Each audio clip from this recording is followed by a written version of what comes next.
বঙ্গবীর কাদের সিদ্দিকী সাহেব আছেন।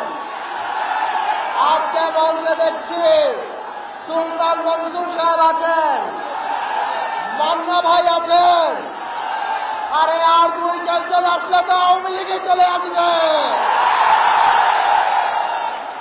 ভাইয়েরা আমার, আজকে আমার 10 বছর রাজনৈতিক জীবনের প্রথম মহাসমাবেশ, যেখানে আমি আমার নেত্রীকে মঞ্চে পাই নাই।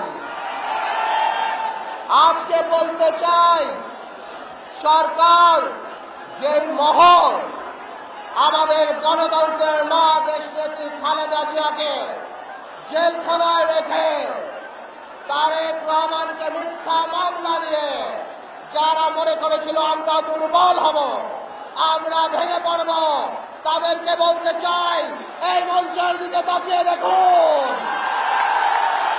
বন্দী খালেদা জিয়া মুক্ত খালেদা জিয়ার চেয়ে অনেক বেশি শক্তিশালী।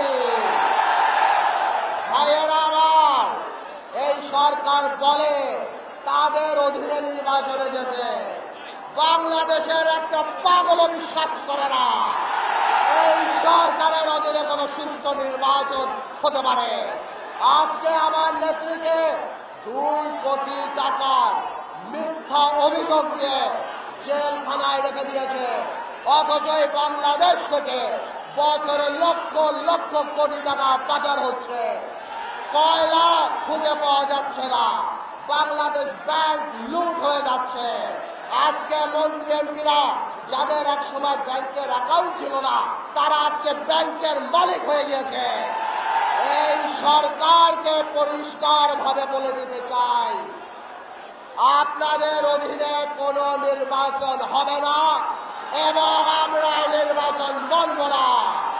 সরকার, আপনারা আমাদের উপরে অত্যাচার করতে করতে সাধারণ মানুষের উপর অত্যাচার আরম্ভ করেছেন। আপনারা কিছুদিন আগে স্কুলের মাসুম বাচ্চাদের উপর অত্যাচার করেছেন। আপনারা কিছুদিন আগে কোটা আন্দোলনকারীদের হাতুড়ি দিয়ে পিটিয়েছেন। ভাইয়েরা আমার, সময় অল্প নালে আরো বলতাম। একটা কথা বলি, সুসংগঠিত হন আপনারা, এই সংলাপ চলবে। নির্বাচন ইনশাআল্লাহ এমন সরকারের অধীনে হবে বাংলাদেশের মানুষ সুষ্ঠুভাবে ভোট দিতে পারবে। আমরা ক্ষমতায় এসে খালেদা জিয়াকে প্রধানমন্ত্রী বানিয়ে ছাড়ব। আল্লাহ হাফেজ, সবাই ভালো থাকুন।